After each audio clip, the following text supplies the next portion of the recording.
kita lihat ya di 2024, Bro Mike, selain IHSG-nya koreksi juga ya, gue nggak tahu pandangannya Bro Mike ini koreksi sehat apa enggak, karena pas banget ada regulasi baru dari bursa gitu ya Bro Mike. Nah ini mungkin pandangannya Bro Mike seperti apa ini berkaitan dengan regulasi yang baru ini full call option? Oke, eh, aku nggak tahu market ini koreksi karena full call option atau bukan. Nah, tapi harus Iya. diakuin bahwa full call option ya kita bisa lihat lah hampir semua pelaku market itu nggak setuju sama full call option. Dan teman-teman mungkin saat ini kita kayak nyantai aja lah. Mungkin aku sama para Sukorian juga slow aja. Kenapa? Karena saham-saham yang ada yang sering kita bahas tuh nggak ada yang masuk full call option. Nah, cuman kalau kita perhatiin dari 12 aturan yang ada di full call option, 11 sorry, yang agak sedikit bahaya tuh gini. Suatu saham bisa dimasukkan ke full call option bukan hanya dari real bisnisnya. Nah, yang paling clear kan saat ini kalau masuk PKPU itu kena full call option. Kalau kena PKPU masuk ke pemantauan khusus dan dimasukin ke full call option. Itu kalau PKPU alias dari sisi real business, dia punya hutang yang nggak mampu dibayar, contoh. Nah, masalahnya adalah dari sisi teknis bursa, dia bisa juga kena kalau free floatnya di bawah tuh ketentuan, let's say 7,5%, atau kalau dia nggak liquid, nah itu bisa masuk juga. Nah, itu yang jadi masalah, bahwa memang harus diakuin ada beberapa emiten, beberapa di bursa yang nggak memenuhi ketentuan free float. Nah, free float kan artinya sahamnya nggak liquid di market. Nah, kalau dimasukin full call option ya makin nggak liquid dong. Kan gitu. Gimana cara dia nyebarin ke retail, itu satu. Terus kedua, di poin nomor 10 ini agak berbahaya menurutku. Dikenakan penghentian sementara perdagangan efek selama lebih dari 1 hari, alias suspend. Jadi, kita lihat saat ini ya, MicroStrategy di US itu naik hampir, mungkin let's say kalau dari bottom udah 4-5 kali beggar gitu. Kita tahu Pani contoh ya, yang kayak yang mirip dengan begitu kan di Indonesia ada saham Pani. Itu udah disuspend lebih dari 1 hari loh. Nah, jadi kalau kayak ada saham yang demand-nya terlalu besar, atau ada valuation game, atau ada restruksasi yang begitu gede dan menciptakan demand yang besar di satu saham di Indonesia, nah itu bisa kena full call option. Kenapa? Karena kalau suspend lebih dari 1 hari kan. Dan rata-rata suspend itu kalau nggak terlalu kenceng ya terlalu kenceng naik atau terlalu kenceng turun. Nah itu bahaya. Jadi kalau ada saham yang bagus, demand-nya gede, kenceng, masuk suspend lebih dari 1 hari, ya udah full call option. Nah itu pasti jauh lebih bakal menciptakan turbulensi lagi di pasar. Nah poin nomor 11 lebih parah lagi. Kondisi lain yang ditetapkan oleh bursa setelah memperoleh persetujuan dari OJK. Jadi kayak kalau gue setuju, lu masuk full call option tanpa ada syarat yang terkhusus gitu. Nah ini jadi concern. Semoga sih suara-suara para investor yang lain juga didengar. Dulu ya, full call option ini pernah diterapkan di bursa Hong Kong. Jadi ketika saat itu tuh bursa Hong Kong lagi down banget, lagi drop banget, diterapkan full call option dengan harapan kayak bahwa ada perbaikan. Tapi ternyata enggak. Dalam 1 bulan ditarik lagi. Jadi dalam 1 bulan ditarik lagi dia regulasi ini dan dikenakan diterapkan lagi normal itu regulasi yang normal. Nah kita harap ya mungkin ini masih uji coba ya, kita let's say ya, karena beberapa hari lalu saya juga lihat bahwa full call option tahap 2 bakal segera diterbitkan katanya. Bakal segera disosialisasikan. Nah kita coba lihat apakah ini bisa nge-push, bisa didapat sentimen yang baik atau malahan buruk gitu. Iya, soalnya kan kalau kita lihat pas banget itu ya Bro Mike ya. Joe juga ini kan kemarin habis ngobrol bareng beberapa media itu. Jadi kita semua tuh kayaknya bareng-bareng dengan analis yang lain itu kayak jadi semacam kayak dipaksa untuk sepakat gitu Bro Mike. Ngelihat marketnya itu turun pas banget dengan kelar pembagian dividen perbankan, ada regulasi full call option gitu. Yang marah-marah juga banyak gitu ya. Nasabah yang marah juga banyak gitu. Jadi makanya kita juga bingung gitu untuk membantu menenangkan market kan, karena kan kita juga ngelihat ada beberapa investor ya Jo ya yang bettingnya itu sama saham-saham yang gocap tapi fundamentalnya bagus. Nah kayak gitu Bro Mike. Nah berkaitan dengan saham gocap tapi fundamental bagus tapi kena akhirnya papan X gitu. Nah ini pendapatnya Bro Mike gimana nih? Nah itu masalahnya gini, karena di dalam poin nomor 1 harga rata-rata saham selama 6 bulan terakhir adalah 51, kurang dari 51. Jadi kalau di 50 Iya. udah pasti nggak akan ada transaksi yang besar dong. Itu satu. Yang Mm-mm, kedua, mm-mm. kalau seandainya harga saham tidur digocap kayak ini Cik Rita kan pernah ngomong. Jadi dulu Iya benar. bumi itu digocap pernah balik lagi ke 8.000. Nah kalau begini ya nggak akan Ah, mungkin kejadian. Jadi kalau saya lihat regulasi ini, kalau kan katanya ini perlindungan investor. Kalau yang saya perhatikan, hampir semuanya dirugikan. Hanya satu yang diuntungkan. Yang diuntungkan dari full call auction ini adalah owner, emiten, yang sudah digocap dan dia belum buyback perusahaannya. Dari 50, dia masukin full call auction, kemudian diturunkan ke, let's say 20, di 20 dia borong semua, naikin lagi ke 50. Itu udah cuan 2 kali tuh. Udah cuan beggar tuh. Ya, karena dari 50, lu mau buyback semua, mungkin mahal. Semua yang tersebar di masyarakat mahal. Turunin sampai ke 20, ke 10 kalau perlu, harganya udah minus. Kalau turun ke 5 aja, itu udah minus 90% dari 50 loh. Kan? Jadi kita owner emiten nih, kita udah distribusiin barang, lalu nggak kuat, market jelek, harga turun ke 50, kita nggak buyback. Kita kemudian masuk full call option, diturunin sampai 5, alias diskon 90%. Dari 5 kita beli semua, kita naikin satu-satu ke 50 lagi. Lalu full call optionnya dibuka. Nah itu udah naik 10 kali lipat loh uang saya loh. Nah jadi yang diuntungkan dari full call option ini hanya emiten. Hanya pengendali gitu loh. Hanya pengendali yang masih punya keberanian untuk buyback sahamnya di harga yang lebih murah. Kemudian dinaikin pelan-pelan, lalu baru dibuka lagi. Nah, hanya itu. Kalau kita bicara, let's say, market maker, kemudian regulator, lalu sekuritas. Sekuritas yang punya barang-barang repo, sekuritas yang punya barang-barang di harga gocap. Itu kalau turun lagi, itu kan rata-rata most likely belinya pakai MKBD. Kena loh ini MKBD-nya. Ya kan?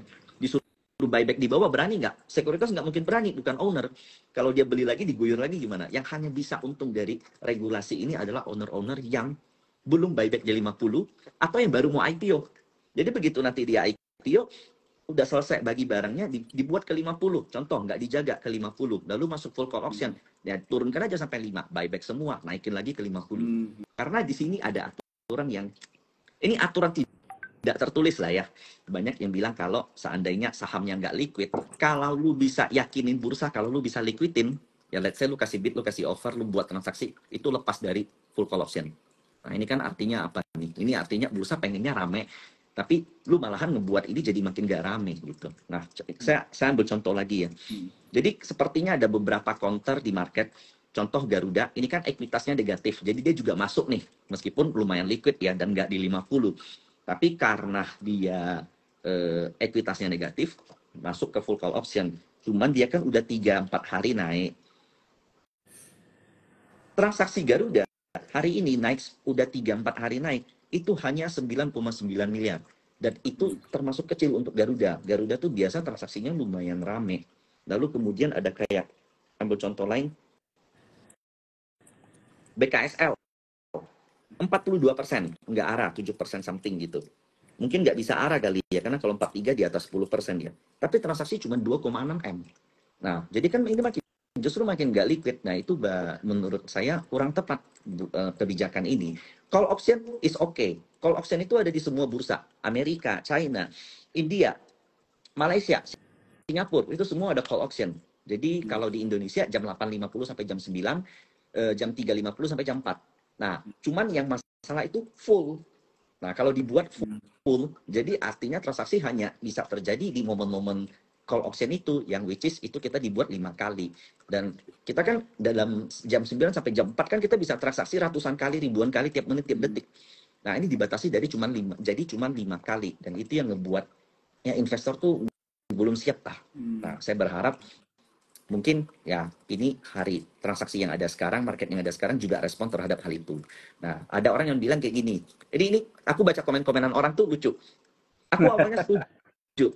Karena kalau aku baca 200 emiten yang masuk, hampir semua nama tuh aku nggak kenal emiten-emitennya. Mungkin dikatakan udah memang emiten ini udah jarang dapat perhatian lah di market.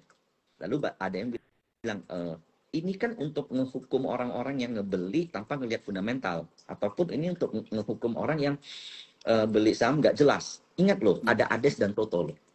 Nah, salah satu dari mereka itu bagi dividen, Iya, 4% lebih 5%. Nah, setuju, itu mereka bisa setuju. masuk hanya karena free float.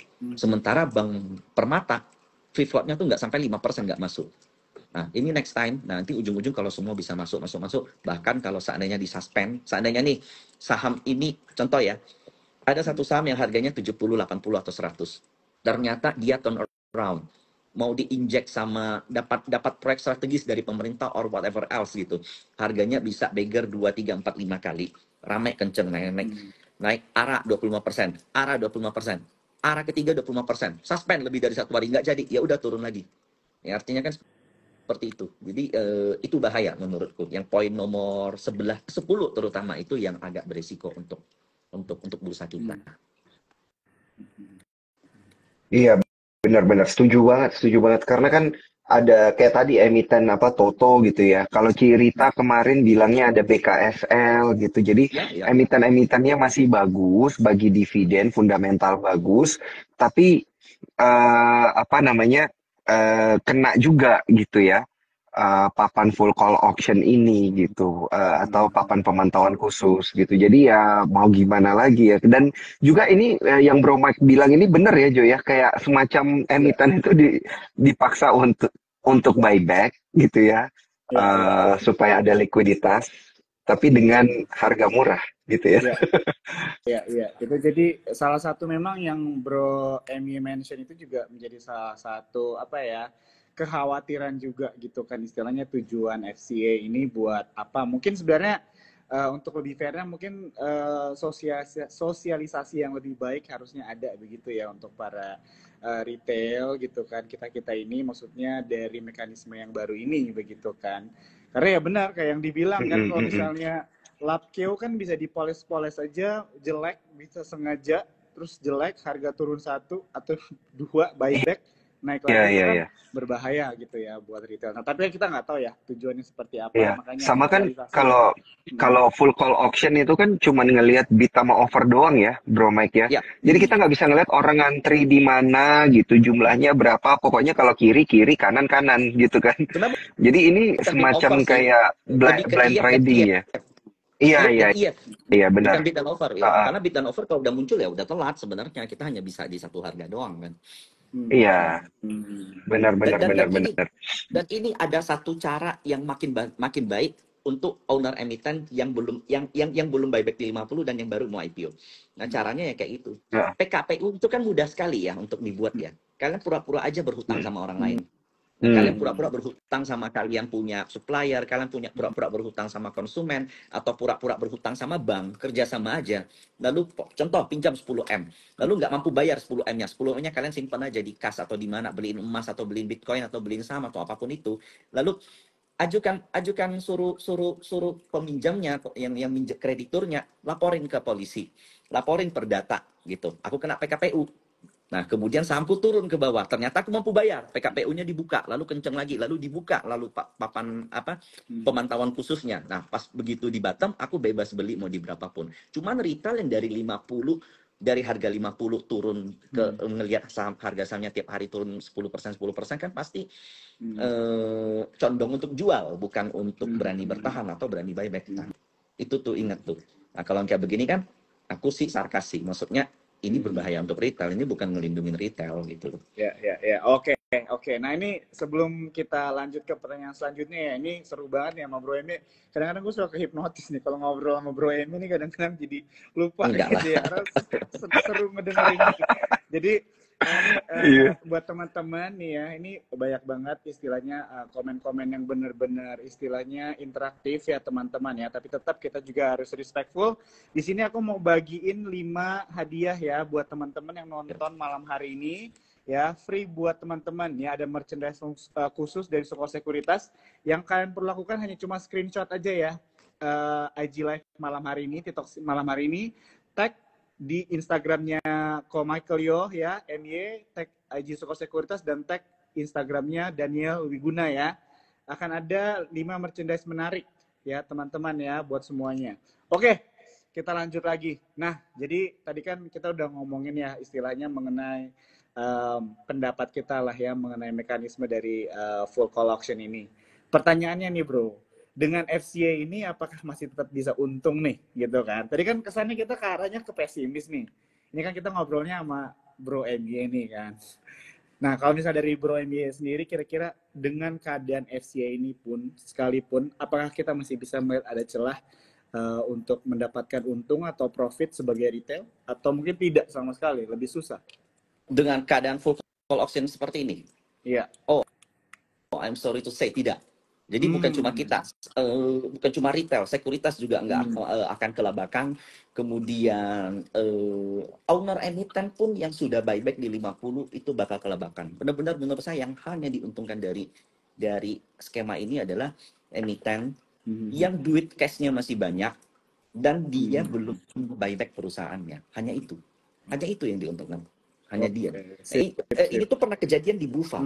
Jadi Bufa itu pernah kena PKPU, dia punya obligasi bonds yang nggak bisa dibayar, kemudian berhasil di-convert, ada buyer untuk membeli semua bondsnya, berhasil di-convert ke saham. Bufa yang waktu itu turun di bawah 50, perlahan merangkak naik di atas 50, kemudian pemantauannya buka. Nah, setelah itu Bufa dari 50 mau ke 100, mau ke 150, mau ke 200, bebas. Tinggal hire market maker mungkin, atau tinggal diramein sahamnya. Nah, siapa yang cuan dari ini? Retail saya yakin dari 50 turun ke bawah 50 udah pasti worry, hampir setiap hari worry. Karena bottomnya dari 50 adalah 1. Nah, yang bisa sekuritas, yang megang saham Bufa dari 50, turun terus setiap hari juga pasti worry. MKBD tiap hari turun.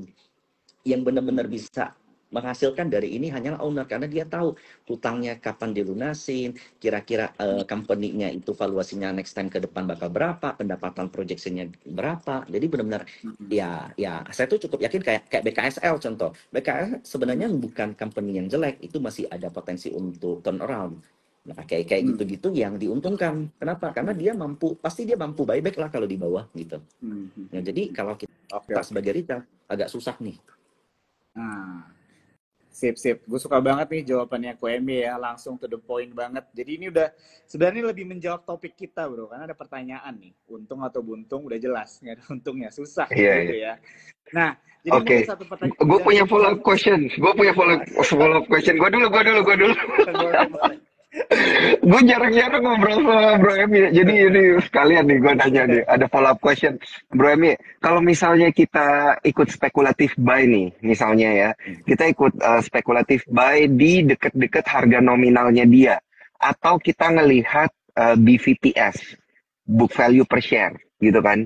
Kita ikut juga tuh spekulatif buy. Gimana tuh menurut Bro MY? Kan emiten ada harga nominal gitu ya. Ada nilai bukunya dia setelah berapa tahun melantai di bursa gitu. Kalau kita ikut-ikutan apa tuh namanya spekulatif buy gimana nih? Bagus. Jadi kalau lihat di VPS aku nggak setuju Bro Daniel, karena rasio keuangan itu macam-macam ya, karena bisa disulap, bisa dibuat apa. Yang PBV sampai 100 masih naik itu nggak ada. Tapi kalau ikut nominal, nah itu aku setuju. Contoh Gotoh nominal kan 2 karyawan ya. Nah itu kalau Gotoh kalau kedua beli tuh. Kalau menurutku Gotoh kalau kedua beli atau mendekati 2 beli gitu loh. 2 ke 4 aja beggar, balik ke 50 aja udah berapa gitu kan. Nah, jadi nominal owner sama dengan kita itu penting. Jadi ini tuh mirip dengan skema right issue dari owner. Contoh, ada company yang mau right issue. Angkanya sekian. Dan let's say 70%, 80% dari right issue itu diserap sama owner. Biasakan ini cuma untuk nambah equity atau inject aset. Nah, itu company turnaround. Contohnya yang baru-baru ini terjadi Pani ya. Contohnya Pani itu kan owner kan rata-rata ngebeli di angka 5.000. Nah, 5.000 itu jadi nominal, ya kan? Nah, tapi kalau saham-saham yang baru IPO kan nominalnya most likely, sorry itu saya rata-rata kebanyakan di bawah 50. Lu nggak akan bisa kalahin owner rata-rata. Nah, ini bisa diuntungkan kalau kita ikut nominal, atau kita rajin-rajin cek website KCI, kemudian owner nih buyback nggak nih, atau rajin-rajin lihat broksum dari saham-saham FCA. Ini kira-kira ARB 10% ada yang makan nggak? Kalau ada yang makan, owner atau bukan. Tapi most likely sekarang rata-rata masih stabilize ya. Rata-rata transaksi 1M, 10M. Garuda yang arah udah 3 kali aja cuma 10M transaksi hari ini. Masih too small gitu loh, masih terlalu kecil.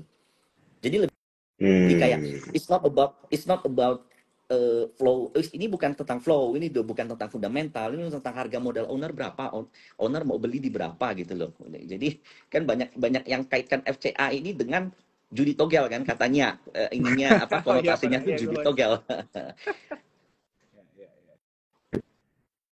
Oke, berarti ngikutin nominal ya, bener juga ya. Soalnya itu harga modal ya, istilahnya Harga lah ya, modal. Bro Mike ya. Mhm.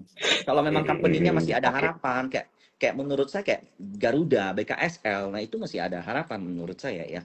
Mm, Emiten-emiten seperti ini. Nah itu kalau ngikutin nominal, itu menurutku oke. Makanya mereka bisa bertahan kan. mm. Oke, oke.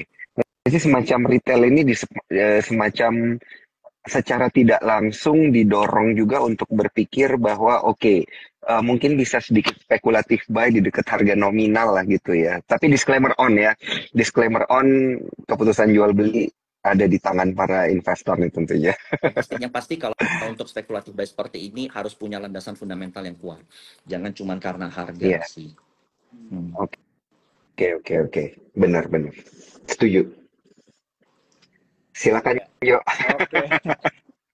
Iya, iya. Jadi menarik banget ya teman-teman ya insight yang kita dapat malam hari ini.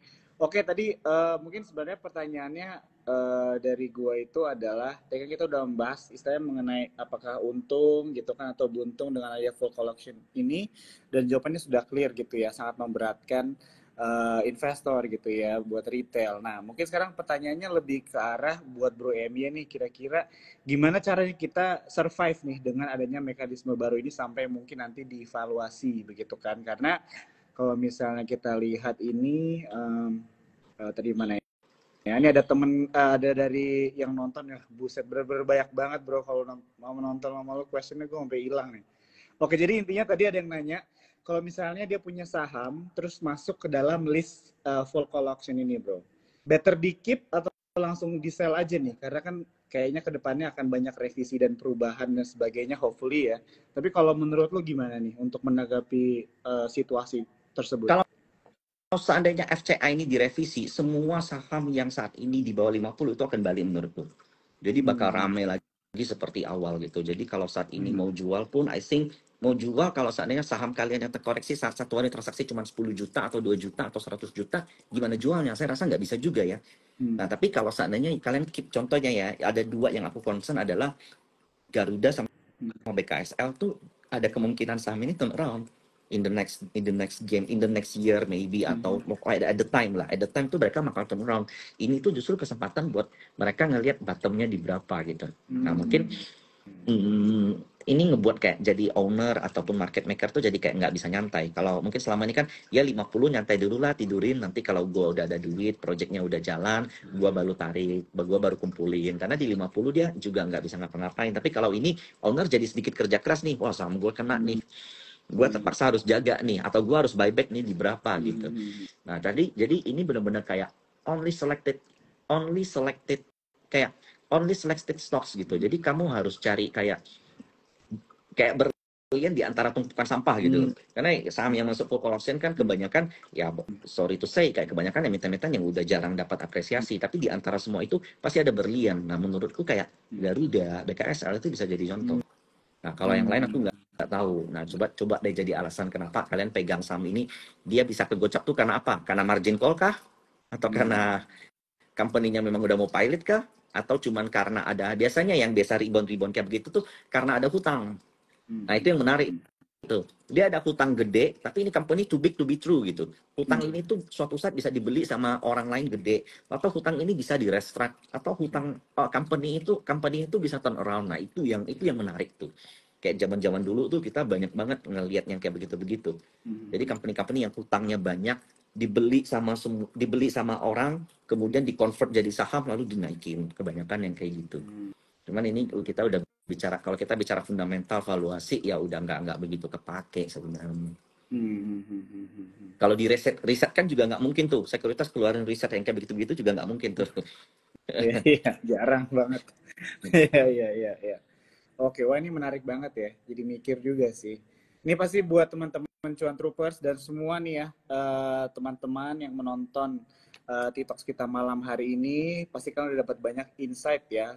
Jadi jangan lupa, sekali lagi aku mau ingetin, kita ada bagi-bagi merchandise buat kalian yang share story mengenai TikToks kita malam hari ini ya, mungkin dengan quotes-quotes yang Bro MY mention atau mungkin Bro Daniel juga ya.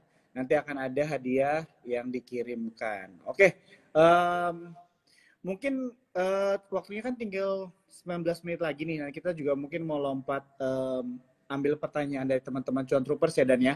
Tapi mungkin sedikit nih sebelum, karena kita kan kebetulan lagi ngobrol nih bro sama Bro Emi ini kan. Dan jadi kita emang harus nanya-nanya lebih lah gitu kan. Tanya info, jarang banget nih ketemu sama Bro Emi ya.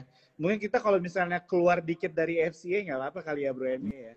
Boleh dong, boleh dong, Oke, boleh. Kita nah bahas seru nih. market dan lain-lain. Iya, iya. Mau nanya nih, gimana nih? What do you think, bro, about the market dari hari Oke, kemarin deh sampai hari ini? ya. Boleh Mm-mm. di-share nih, pasti banyak banget yang menunggu. Hmm. Oke, jadi momen market saat ini koreksi itu mulai terjadi agak kuat ya ketika perbankan semua bagi dividen. Ketika perbankan bagi dividen, BRI keluarin laporan keuangan. Net profitnya menurun. Kenapa? Bahwa ternyata provisinya naik. Jadi provisi itu kayak dicadangkan. Jadi dia dapat profit plok. Kita nggak masukin ke earning, kita cadangkan gitu. Nah, jadi nanti ke depan perbankan itu profitnya itu lebih concern ke, kalau mereka mau profit, mereka ambil dari provisi. Sebenarnya ini bukan hal yang begitu baik, tapi nggak juga begitu buruk. Nah, itu yang dinilai negatif sama foreign. Dan menyusul beberapa hal yang membuat IHSG ini lemah. Pertama adalah IDR yang menembus angka 16.000, hampir ya, dolar hampir menembus angka 16.000. Kemudian perbankan kita yang kita jago-jagokan dari kemarin-kemarin, nah ini udah selesai bagi dividen. Nah, kemudian koreksinya pun dengan outflow yang cukup masif dari foreign. Ketiga, kemarin data PMI di China itu rebound, positif growth dibandingkan dengan month on month. Dan itu udah sepanjang tahun 2023 dari awal, jadi udah setahun lebih mereka nggak pernah positif PMI. Kali ini positif PMI. Shanghai naik kenceng, HSI naik kenceng. Nah, kita bisa lihat kayaknya hari ini 2% deh. Kemarin juga kenceng juga. Menurutku ini dana sedikit balik ke sana nih. Kemarin kan kita kenceng-kenceng karena MSCI ada yang ex-China, FTSE ex-China, Wisdom Tree ex-China. Uang-uang dari Cina itu pindah ke kita. Pindahnya kemana? Pindahnya ke Telkom, pindahnya ke Big Banks. Nah, kemudian Big Banks-nya udah selesai. Kebetulan Big Banks kita tuh NIM-nya tinggi, gross-nya tinggi. Cuman sayangnya di 2024, gross daripada perbankan kita turun. Kalau nggak salah, Bank Mandiri aja dari 2023 plus 23%, di 2024 plus 10% doang. Alias gross-nya itu turun 10%, turun setengah 50%. Masih gross tapi turun. Jadi teman-teman mesti mungkin sedikit bukan waspada sih. Teman-teman mesti turunkan ekspektasi kalian kalau perbankan itu masih makan all time high, all time high, all time high, all time high. Menurutku perbankan saat ini bakal koreksi dulu. Nah, barusan aku cek, asing keluar sama perbankan itu agak-agak gila. Dia akung selama 1 bulan, keluarnya dalam 3 hari. Nah, bagusnya lokal kita yang ketika ketika perbankan all time high rutin jual, lanjut balik badan buyback. Nah, kita perhatiin kayak broker-broker lokal dalam 2 hari ini mendominasi pembelian. Hari ini IHSG rebound juga karena lokal. Nah, jadi perbankan teman-teman mesti spare 3 bulan ya, 3 bulan di Q2. Rata-rata IHSG performa terburuk selama 10 tahun itu selalu terjadi di Q2. Menurutku 70% rakyat Indonesia kan muslim. Ketika momen Idul Fitri, reksadana ini ya seperti yang Bro Daniel tadi bilang, reksadana itu bakal banyak yang redeem. Mereka bakal kesusahan, mau beli apa juga harus jual, mau beli apa juga harus jual. Kenapa? Karena perlu dana untuk Idul Fitri. Lepas Idul Fitri itu bakal normalize, menurutku itu satu. Nah, tapi normalize-nya perbankan langsung balik all time high enggak. Tapi tekanan jualnya udah mereda. Nah, yang aku sedikit concern adalah ini. Dolar menentu 16.000. Gold all time high. Karena gold ini kan korelasinya terbalik sama inflasi ya. Kemudian kita bisa lihat saat ini ya, semua central banks takut ngebeli bonds. Kebanyakan takut sama pemangkasan suku bunga, belinya kebanyakan gold. Jadi cadangan komposisi portofolio dari central banks kebanyakan gold. China, Malaysia, Singapura itu semuanya belinya gold. Makanya gold all time high, all time high, all time high. Sayangnya korelasi antara saham dengan gold, saham gold dengan IHSG, gold dengan saham di IHSG itu rendah. Kita ada BRMS, ada Antam, tapi rendah korelasinya. Nah, yang jadi concern aku adalah ketika gold all time high begini, kemudian PMI di China itu mulai rebound, maka ada potensi rebound yang terjadi di sektor komoditas. Karena China itu salah satu konsumsi komoditas nomor 1 di dunia. Nah, jadi begitu China rebound, ini perbankan koreksi itu wajar. Kenapa? Karena kemarin kita masuk tuh pinjam duit sama mereka. Pinjam duit dari asing-asing yang fund-fund asing yang selama ini markir di China keluar. Bayangkan, GDID itu udah koreksi 90% loh. Alibaba itu udah mau balik ke harga IPO. Jadi kalau mereka mau sekedar rebound 10%, 20%, itu berapa valuasi yang kemakan? Harus berapa uang yang balik ke sana? Bisa cukup agak dalam. Nah, itu yang kita mesti waspada. Yang bakal kena apa? Ya yang kemarin inflow, big banks kita. Apalagi secara fundamental mendukung juga untuk koreksi. Jadi untuk teman-teman yang saat ini merasa bahwa aku bakal beli big banks lagi, 1-2 minggu ke depan aku mau panen. Belum. Mungkin selama 2-3 bulan baru panen. Nah, saranku untuk teman-teman, nggak usah loncat-loncat. Kalau seandainya memang sukanya big banks, sukanya slow, nggak usah kayak, wah ini kan kata PMI big banks bakal jelek nih. Aku nggak mau big banks, aku pindah ke yang lain. Menurutku nggak usah loncat-loncat. Sepandai-pandainya tupai melompat, pasti akan jatuh juga. Jadi akan jauh lebih baik kalian diversifikasi aja, perbankan tetap punya, nah cuma pindahin ke sektor lain. Nah, sektor yang menurutku diuntungkan nanti next adalah komoditi. Sayang gold kita proksinya kecil, tapi kita ada oil, kita ada coal, of course, kita ada pulp and paper, kemudian kita ada nikel. Nah, sayangnya nikel juga masih belum sih. Karena nikel oversupply-nya masih terlalu rumit. Gitu. Oke, wah ini menarik banget ya Daniel ya. Kita tidak hanya mendapat jawaban mengenai insight market, pendapat dari Bro Emi, tapi juga sektor yang menarik begitu ya, bisa kita perhatikan bersama-sama juga ya untuk kedepannya. Thank you banget ya Bro Emi ya untuk Iya. jawabannya. Oke, dan kira-kira ada tambahan atau ada yang mungkin mau ditanyakan nih ke Bro Emi?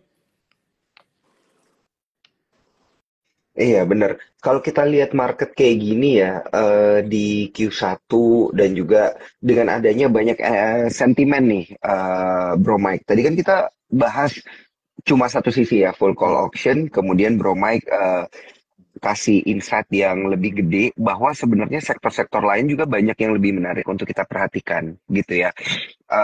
Kita pernah sama-sama bahas bahwa 2024 ini kemungkinan besar adalah tahunnya perbankan karena The Fed itu baru turunin suku bunga di second half gitu ya. Tapi meanwhile kita menunggu kepastian yang apa namanya yang akan datang ini suku bunga kemungkinan akan diturunkan gitu. Apa nih yang sebaiknya dilakukan oleh investor karena kita baru masuk ke Q2 pas banget nih di bulan April ini. Takutnya tuh gini, karena berdasarkan historical begitu terjadi cut rates itu justru market udah Ya. price in. Oh, Nah, kita tuh 1, 2, 3 bulan ini price in juga terhadap itu. Nah, mm-mm. begitu udah kejadian bisanya drop gitu. Nah, lalu biasanya drop itu satu. Nah, so selama proses ini menurutku bagaimanapun Big Dex bakal tetap kembali, tetap jadi perform karena kita weighting kita 40% di IHSG perbankan tuh susah digantikan. Agak sedikit mengecewakan ya, menyedihkan. Kalau kita lihat Nasdaq, Nvidia tuh naik udah 340-an%. Banyak saham tech, 7 saham tech ya yang ada di luar di Nasdaq itu heavy cash. Kalau kita heavy cash kita saat ini apa? BCA heavy cash. Kemudian kayak perusahaan tambang batu bara PTBA itu heavy cash. Kalau di sana perusahaan teknologi heavy cashnya dan mereka catatin earning. Nah, kalau itu mereka awal-awal bubble tech itu tahun 91 kan. IPO 91 kemudian pecah di tahun 2000 something gitu. 2003, 2001 apa 2003 ya bro jadi kayak aku lupa. Jadi begitu mereka bubble tech rata-rata semuanya hancur nggak bisa balik. Kenapa? Karena tech mereka belum ada bisa profit. Nah, this time berbeda. 2020 semua tech rebound, 2021 rebound, kemudian bubble kecil, tapi ternyata saat ini rata-rata saham tech itu rebound lagi. Nah, kita enggak. Kita masih tech kita yang profit apa sih? Nggak ada. Nah, itu kita bisa avoid soal itu. Jadi soal tech suku bunga dipangkas, kita nggak bisa ngecatatin proxy kita dengan tech. Justru dengan perbankan. Jadi menurutku nanti ya, kalau selama proses nanti cut rates, maybe perbankan bakal ada koreksi, atau sideways lama banget. Nah, menurutku tetap stay di perbankan untuk teman-teman yang cukup konservatif. Karena BNI itu pernah sideways 1 tahun sebelum break all time high lagi. Di 2024 ini sebelum break, itu dia sideways-nya 1 tahun. Wah, itu hebat sih kalau bisa nunggu 1 tahun. Tapi kalau dicatat lumayan, dividen 4%, kenaikannya 20% something. Nah, kalau kita catat 24%-an something dengan jangka waktu 1,5 tahun nunggu, worth it lah ya. Worth it dong. Oke, oke. Nah, cuman tahan nggak ngelihat Worth it, saham-saham worth it. lain naik tiap hari kenceng, sementara kitanya diem gitu 1 tahun. Memang Tapi gitu tadi cara main berdasarkan perbankan. iya Hmm. penjelasannya Bro Mike berarti ini masih ada waktu kita masih bisa chip in di banking gitu ya. Yes, yes, Iya, yes, iya, betul, iya. Karena betul. apalagi But, ada koreksi-koreksi yang cukup dalam gitu ya di banking ya. betul. Contoh aja kayak BRI hari ini ya, kan BRI itu 5.600, tertinggi 64, alias koreksinya nggak sampai 1.000 poin ya. Ya, Mm, ya nggak sampai 800 ya. 1.000 poin. Ya, yaitu artinya belum 10% ya, atau baru menyentuh 10%, baru hampir 10%. Sementara di 2023 itu pernah koreksi hampir 20% loh sebelum all time high loh. Nah, Iya, sebelum menuju iya, all iya, time high dia iya. bisa koreksi hampir belasan persen. Nah, hari ini baru 10-an persen gitu. Dan hari ini ya memang 2 hari ini sih memang agak masif sih. Agak menakutkan. Tapi menurutku kalau aku udah tracking back ya rata-rata nih ya. Rata-rata di harga sekarang perbankan itu maksimal koreksi 5% lagi. Kebanyakan. Jadi BRI kayak 2-3% lagi maksimal, Bank Mandiri 3-4% lagi, BCA 4%-an lagi. Nah, karena itu ketika udah menyentuh koreksi dari angka-angka yang saya sebut tadi, itu udah menyentuh average foreign. Mereka Iya, iya. akum perbankan itu dari November, Desember. Dari Desember lah mulai ada flow. Nah, itu nilainya triliunan. Nah, justru yang aku Hmm, agak sedikit lirik tuh begini, Bro Zedekia sama Bro Daniel. Saham yang mm-mm. diakum sama foreign, tapi untuk keluarnya mereka susah. Karena nggak begitu liquid. Sementara mereka akumnya udah gede. Nah, itu BRIS. Nah, jadi BRIS ini Oh, diakum rutin sama lokal dan foreign, dan itu nilainya cukup gede, triliunan, dan BRIS ini kan nggak seliquid dari perbankan ya. Kalau untuk mereka keluar satu hari 100 M itu susah. Nah, jadi itu kenapa kayak BRIS kalau koreksi itu lebih menarik, potensi upside-nya lebih ada dibanding dengan perbankan gede, big banks gitu. Hari ini juga hmm. kalau aku lihat ya, BRIS foreign-nya entry. Semua big banks foreign keluar loh. Tapi hari ini foreign masuk ke BRIS. Nah, itu menarik tuh. Ada something tuh yang kita belum tahu apa. Iya, iya, iya, iya. Ya, jadi kalau misalnya dari jawabannya Bro Emi ini kan tadi yang paling gue tangkep itu adalah kalau konservatif nih Bro, ya kan. Kita ngomongin dari sektor banking gitu kan. Tapi kalau misalnya kita mau lebih agresif nih, kira-kira what do you think nih Bro? Nah, Di awal tahun cari yang ini asing. mungkin sampai Ah, ketiga. hmm, hmm. Cari yang asing saat ini lagi concern ke situ. Hari ini, 2 hari ini ya, perbankan itu habis diperkosa lah sama asing, dibuang di gila-gilaan gitu sama asing. Tapi menariknya asing akum tipis pindah ke saham energi. ESA hari ini kan naik 10% ya. ESA, siapa buyer utama ESA saat ini? Kalau kita lihat brokernya AK, foreign. Kemudian Pegas. Pegas ini kan termasuk juga komoditi ya. Ketika perbankan jualan semua, ketika foreign jualan semua perbankan, hari ini Pegas YUBK. Kemudian INKP termasuk komoditi. Hari ini yang beli INKP ada foreign juga. Iya, hari ini buy foreign di INKP. Kemudian kita coba lihat komoditi apa lagi nih. Contoh, kita lihat Agro, Soso, tapi kita coba lihat call yang lainnya. Kayak UNTR deh kita coba lihat. Nah, UNTR hari ini AKBK beli 50 miliar. Sellernya lokalan semua. Jadi, ya kalau memang kalian berani sedikit lebih agresif, komoditi is my next bet. Is my next, jangan bilang bet lah. Is my next view untuk yang dapat kebagian kue selanjutnya lah. Kalau kita lihat chart dari komoditi juga rata-rata reversal. Call itu kan era bullishnya call itu kan 2022 ya. Berhenti di 2023 kan. Sorry, 2021 atau 2022 aku lupa. Pokoknya era berhentinya call itu udah 1 tahun lebih. Era dia tidur itu udah 1 tahun lebih. Apakah ini bakal jadi next hit? Jika hanya seandainya China rebound, nah itu akan jadi katalis yang besar. Jadi harga call itu kan sebenarnya koreksinya turunnya udah nggak dalam-dalam lagi ya. Nah kalau kita lihat secara Broxum juga asing tuh udah mulai ngelirik tuh. call. Kayaknya aku ada deh ngobrol sama Bro Daniel deh. Asing tuh udah mulai ngelirik call. Cuman kalau dibilang rally Benar. belum gitu. Nah, tapi udah mulai jalan gitu.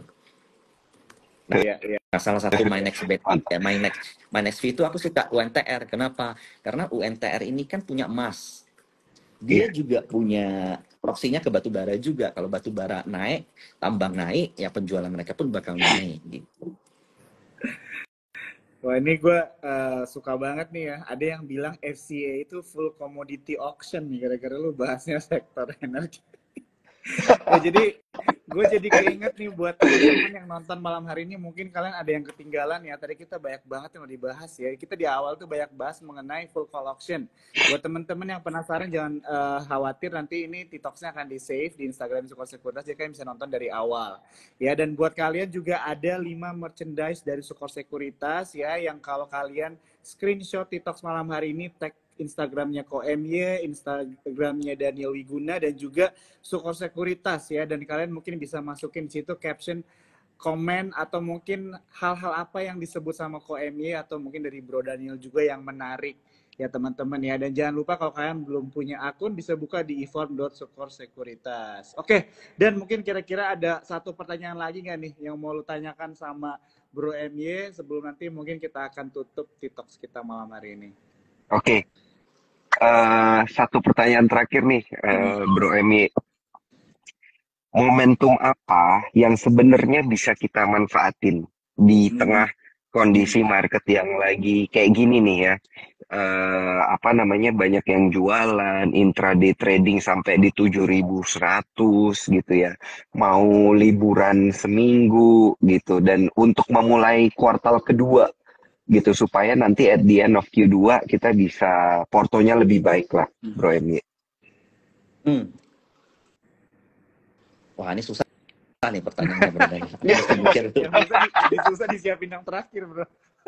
Soalnya aku sendiri di Q2 aku condong gini, karena aku tuh kesan ini tuh nggak suka lompat-lompat, Bro Daniel. Jadi danaku yang ada saat ini sektor yang aku masih suka big banks, tapi aku sendiri nggak expect kalau pembelian big banksku di akhir Q2 bakal profit. Aku hanya pengen kayak punya dana parkir, punya dana parkir, punya dana parkir. Satu, biar ngelawan Oke, inflasi, paham. kedua, biar bisa ngelawan deposito atau indeks. Nah, menurutku itu bisa.